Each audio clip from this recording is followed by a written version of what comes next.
Sa mapagpalayang oras po sa atin lahat mga kaibigan, ito po ang Kawal ng Demokrasya, Kawal de Carbonel, nagpapaabot po sa inyo ng isang matunog at damang-damang mabuhay. Alam po ninyo, sa dami ng nangyayari ngayon sa iba't ibang panig ng daigdig, lalo tigit yung pong ginawang pananalakay ng Amerika sa Venezuela at pagdakip kay Venezuelan President Nicolas Maduro, mga kaibigan. Ito po ay isang mapanganib na senyales sapagkat inanunsyo ni Pangulong Donald Trump na dapat baka isunod niya ang Cuba, Mexico at iba pang mga bansa. At mukhang nabanggit niya po ang Pilipinas. Kasama po ang Pilipinas. Tayo po ay galit sa inchik. Hindi po yung mga inchik ng Shumart o inchik natin po mga kapitbahay, kundi yung mga komunistang inchik na sumasakop po ng marami ng isla sa ating pong bansa.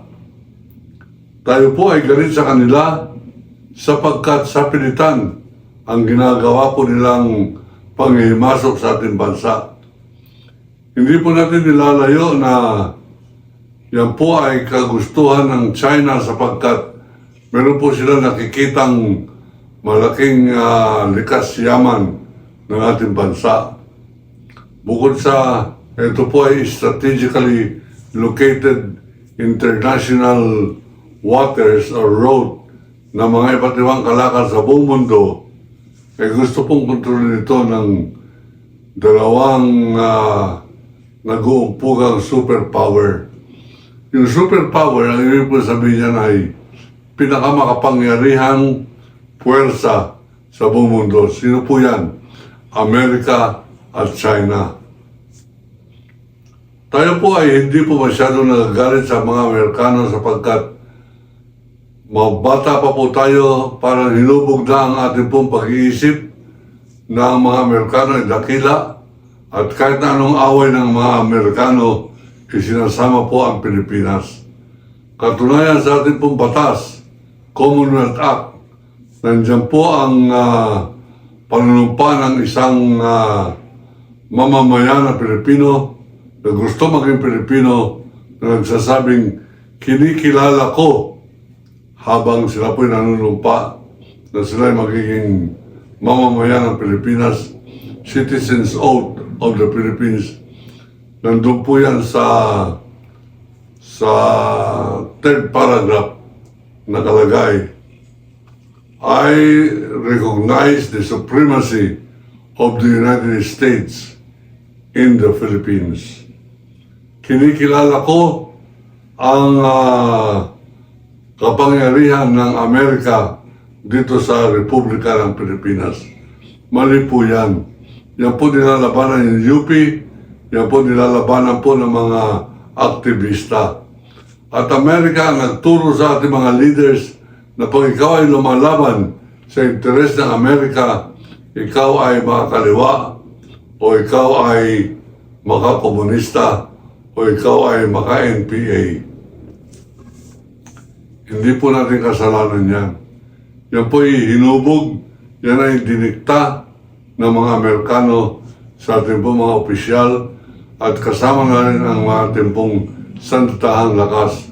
At nakakalungkot sapagkat ginawa po natin parang policy ito, polisiya, na dapat taguyod natin kung sino ang dinikta ng Amerikano na dapat nating kaaway ay siya rin ating kaaway. Halimbawa, sa Vietnam, wala po tayong pakialam sa North Vietnam o South Vietnam, pero galit po tayo sa North Vietnam at hindi natin alam kung bakit, basta dapat galit tayo sapagkat yan ay dikta ng mga Amerikano. Noong humingi sila ng tulong sa Pilipinas, nagpadala ang Philippine government ng PhilCon or Philippine Contingent. At ito po ay pinadala sa Korea noong Pinaglaban ng Amerikano ang North Korea at South Korea.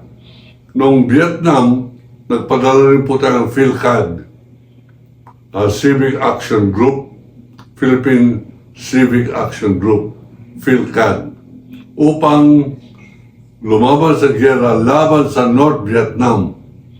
Ang mga Vietcong, mga Vietnamese, mga kaibigan, ay hindi po nagpapapekto sa ganyan. Bagamat sila inapi masyado, sila po'y nanalo laban sa superpower sa kadahilanan ng kanilang pagbubuklod-buklod at pagiging makabayan. Patriotism. Sadly, patriotism is not a part of the Filipino culture. Nakalungkot sapagkat ang pagmamahal sa bansa ay hindi po uso dito sa ating bansa.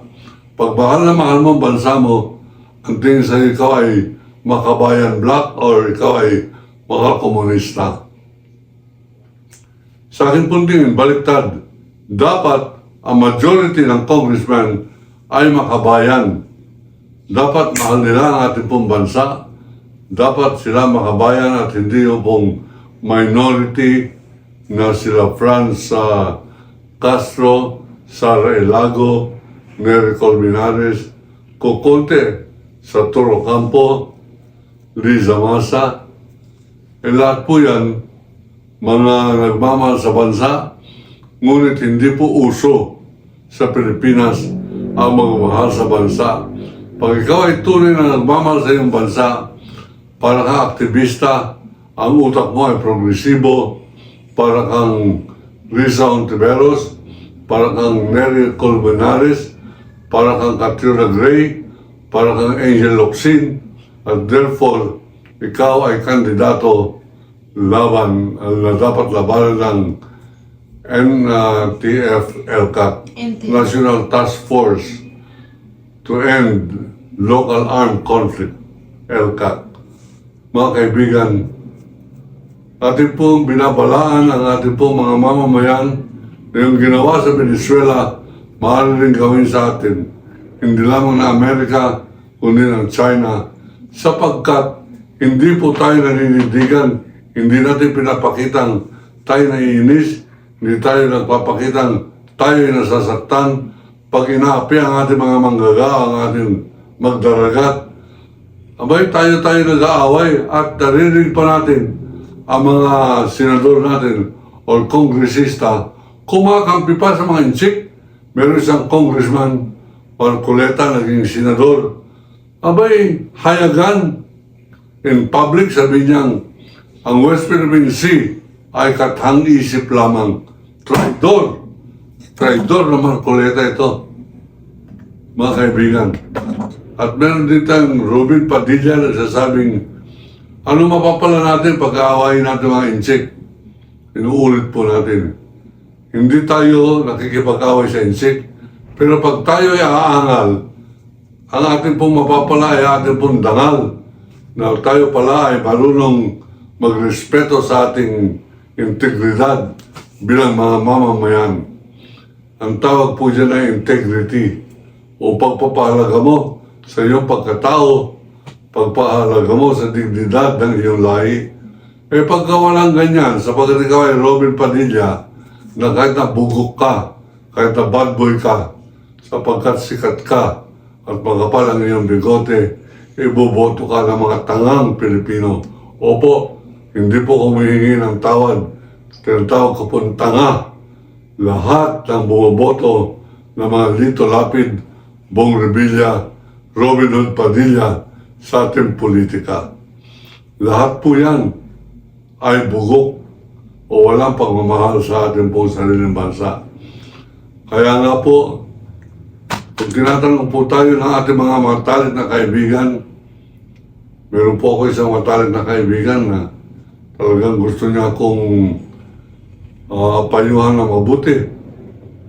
Si Ramon Tulfo, kaibigan ko po yan.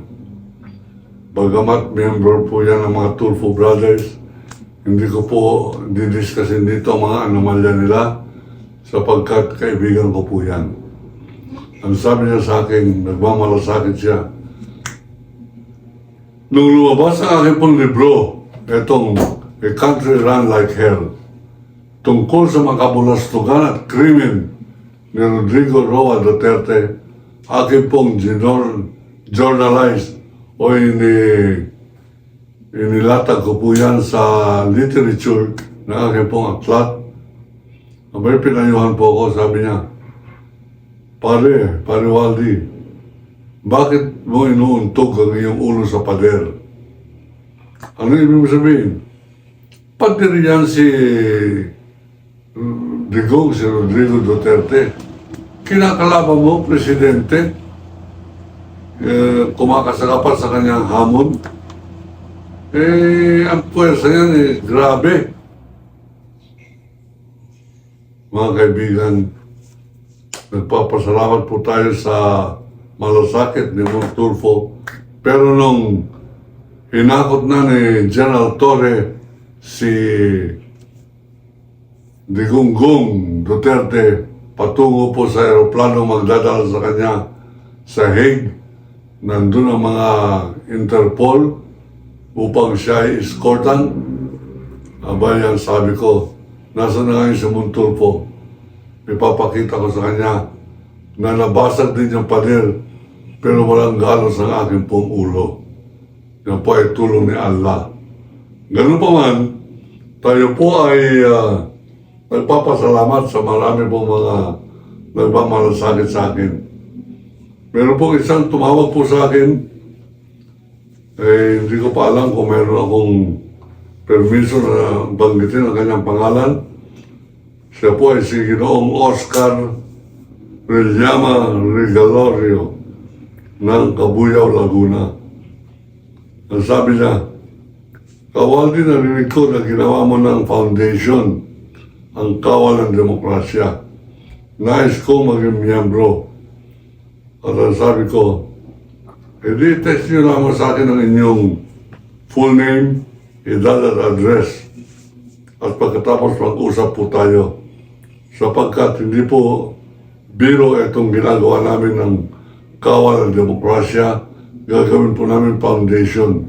Ano pong ibig sabihin to?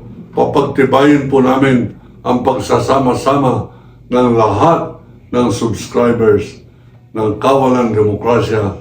At pag ako ay gagawa ng resolusyon, halimbawa, resolusyon nagproprotesta sa ginagawang pangihimasok at pangapi ng China laban sa mga mandaragat, mga isdang Pilipino. Abay, nandyan po ang ating pong mga subscribers. Ngayon po, nandun po tayo sa 19,362 yata. Yan po ang huling bilang natin. Kaya ang ambisyon ko po, umabot po yan ng 1 million.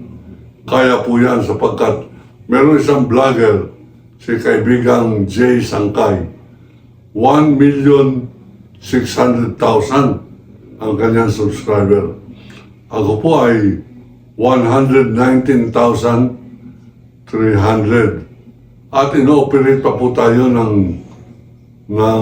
grupo na hindi po natin maintindihan kung sino, pero meron po tayong duda na yan po ay kagagawa ng mga AI operators ng China, mga trolls.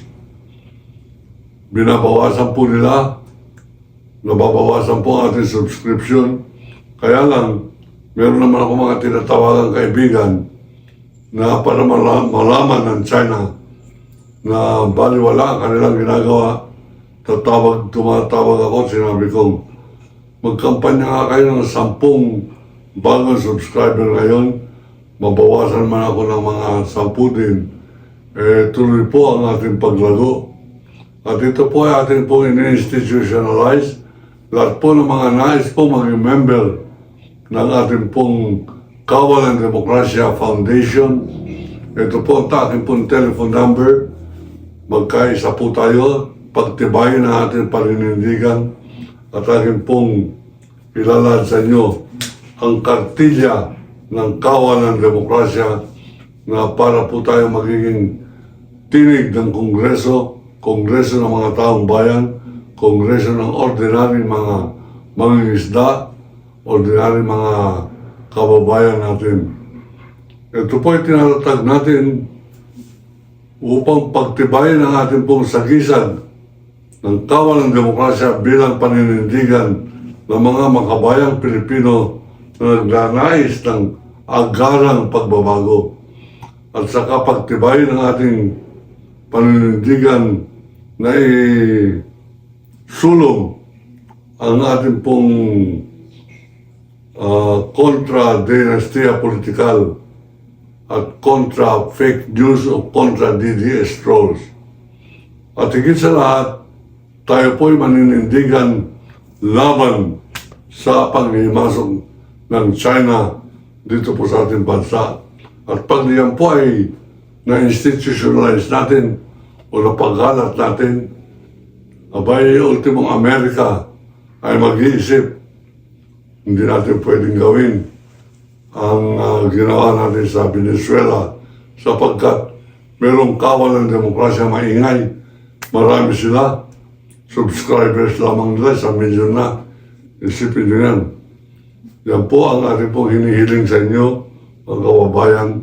Tulungan po ninyo ang kawal ng demokrasya sa kanyang ambisyon na umabot tayo ng 1 milyon subscribers dito po sa kawal ng demokrasya. Para sa ganun, pag nagpadala po tayo ng mga manifestation, petition, opposition, o ating pong paglalahan ng ating pong mga programang pang-Pilipinas laban sa mga nangihimasok sa ating pong bansa, abay marami po ang subscribers. Ibig sabihin tayo po ay suportado ng 1 milyong makabayang Pilipino. At kanina, nagre-research po kami sapagkat kasama sa kartidya o sa ating pong gagawin sa taong ito, maglalagay po tayo ng mga billboards dyan sa South Luzon Expressway. Ang ambisyon po natin magkaroon ng 5 billboards dyan. Yung pong mga malalaking mga anunsyo. At dyan po sa North Luzon Expressway, maglalagay din po tayo ng 3, pero masyado po magastos yan sapagkat ang minimum po niyan ay 30,000 pesos.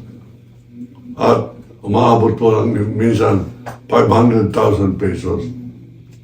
Ilalagay po natin dyan, iniibig ko ang Pilipinas-China Alliance para maramdaman ng buong China na hindi sila welcome ng mga Pilipino rito. At kung nagpumilit sila, we will make life for them in the Philippines very hard. Papahirapan po natin sila sa mga restaurant. Abay, gagawin natin maalat masyado o maasim masyado ang kanilang pagkain. Huwag na po natin gagawin yung ginagawa ng iba na duduraan ang kanilang mga pagkain o lalagyan ng bubog. Sapat na ipaparamdam natin na ayaw natin para sakop kahit kaninong bansa. Tayo po ay mga Pilipino at dapat ang Pilipinas ay para sa mga Pilipino. Hindi para maging alipin sa sarili natin bansa at nagpapalipin na lamang din sa iba pang bansa sa pamamagitan ng pagiging OFW. Sapagkat ang kompetensya nito sa sarili natin bansa, mga dayuhan na ngayon ang nangingibabaw, mga dayuhan at mga political dynasty ang mga nagiging amo. Yan po ay lalabanan ng kawal ng demokrasya. Magsama-sama po tayo. Ang akin lamang hiling sa inyo, suportan po ninyo sa pamamagitan ng pagpapakalat ng ating pong programa para pag lumaki po ang ating programa, ultimong si Bongbong Marcos makikinig po sa ating mga mungkahi, sapagkat isa sa mga mungkahi ko ay gumawa agad siya ng study group na pag-aaralan anong strategy dyan po sa West Philippine Sea, sapagkat sa akin pong pagre-research sa Google kanina, abay 200 mga isla na po natin na punlaan na ng mga building at kung ano-ano mga struktura na mga komunistang inchik. At yan po ang resolusyon na ginagawa ko po ngayon. At sasabihin ko sa pinakahuli, I am backed by 119,260 subscribers. E pagka 1 million po yan, sa tulong ninyo, abay, this petition is backed up by 1 million peace-loving Filipino nationalists. Yan po ang aking idadagdag sa ibaba. Kaya tulungan po ninyo tayo. Magtulungan po tayo. Hindi po namin kaya ito na kami-kami lamang. Tumulong po kayo, maging miyembro kayo ng Kawal ng Demokrasya Foundation Incorporated. Ako po ang Kawal ng Demokrasya, Kawaldi Carbonell, at sasabing iniibig ko ang Pilipinas. China, layas!